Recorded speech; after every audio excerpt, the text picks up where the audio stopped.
Welcome everyone. Thrilled and overjoyed to be back here in Gainesville to play Apartment Music 35 and be back with you all. It's just a real honor and a treat. And what I'm going to do today is what I'm calling a 2019 realization of one of my songs I did on the cassette album from 1983 under the moniker of Sadistic Gossip. And it's from the cassette album. It's on the haltapes.com site. The album's called Confessions of a Shit Addict. And and the song is about the early Soviet poet Vladimir Mayakovsky. You may have seen pictures of him. He's a very futurist. Was a very futurist-looking gentleman, shaved head, suit jacket, boots. And he was there in the earlier days of the Russian Revolution there, and he's considered a tragic poetic figure, great poet, also playwright. And the story is, he committed suicide, because he was disenchanted with the failed revolution, because it just went from, basically bureaucracy, went from revolution to bureaucracy.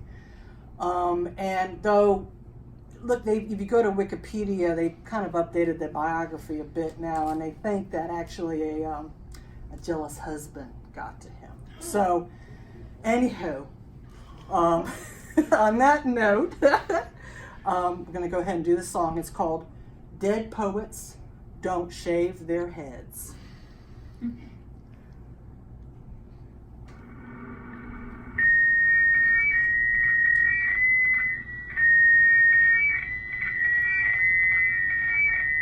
Dead poets don't shave their heads.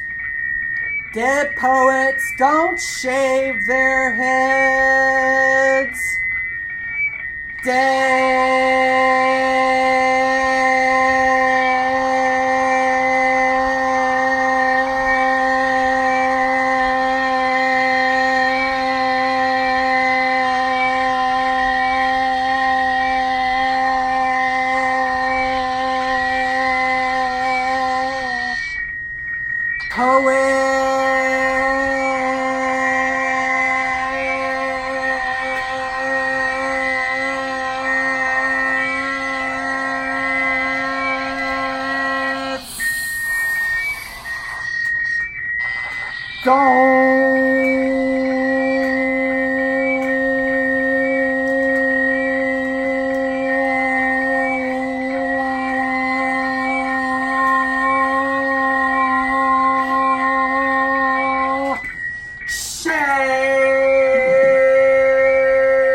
Dead poets don't shave their heads. Probably everyone has, at one time or another, had feelings that were terribly powerful, that seemed too big to be born, too strong to be kept inside. Feelings of love, of loneliness, of anger, of terror. In regular life, we learn to control our emotions, to contain ourselves, to be reasonable and quiet and objective. Strong emotions can be good for poetry, though. Emotion can put music into language, and losing control in poetry can be good for inspiration. Try writing a poem of rage or protest. It could be about something you are in fact really furious about, a fight with a friend, for instance, or some way you've been treated that is wrong or unfair. Or you can exaggerate or vent feelings about some rather ordinary injustices that you have to do what other people say. That the weather is horrible, that you're a certain age or live in a certain place. Let yourself go as Mayakovsky does. Don't try to be modest and fair and objective. Be wild and crazy and boastful. Exaggerate everything. Assume that what happened to you is the worst possible disaster, as important as anything that could happen to cities, countries, mountains, or the ocean. Try comparing your feelings or parts of your body, your heart, your brain, your eyes, to parts of a collapsing, besieged, or disease-ridden city. Make your poem full of streets, hotels, subways, factories, bridges, airports, smokestacks, and electricity. You might like to make an emergency phone call in the middle of the poem to your mother, to a friend. Talk from the midst of what you are feeling as if it were all still happening. Be unreasonable if you want to, bringing in whatever injustices or feelings that for the moment seem related. Use tough words, not obscenity, but the kind Mayakovsky uses. Words like amputee, swindlers, reeking.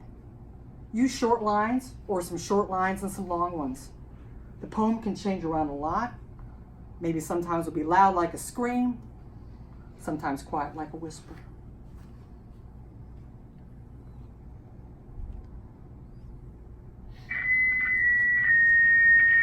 Dead poets don't shave their heads.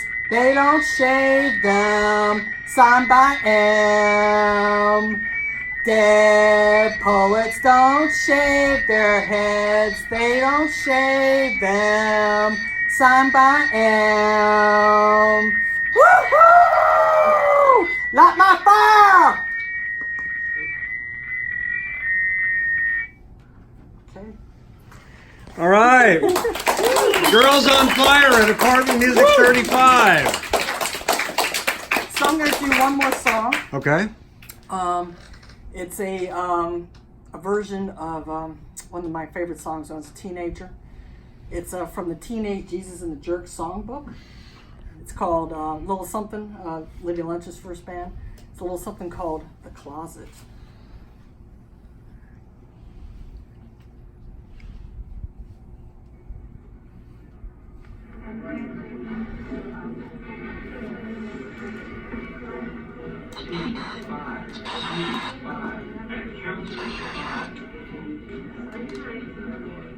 I'm in the closet and I can't breathe. Won't someone please release me? I can't move and my kidneys fail. Size of this room feels like jail.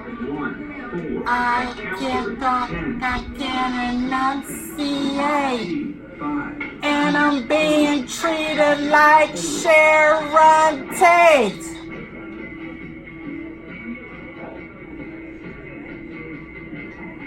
Suburban wealth and middle class well-being, all they did was strip my feelings, personality down the drain.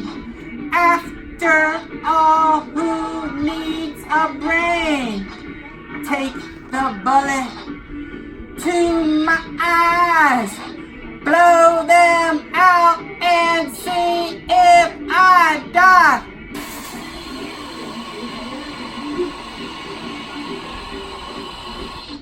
All right, those boots are made for walking.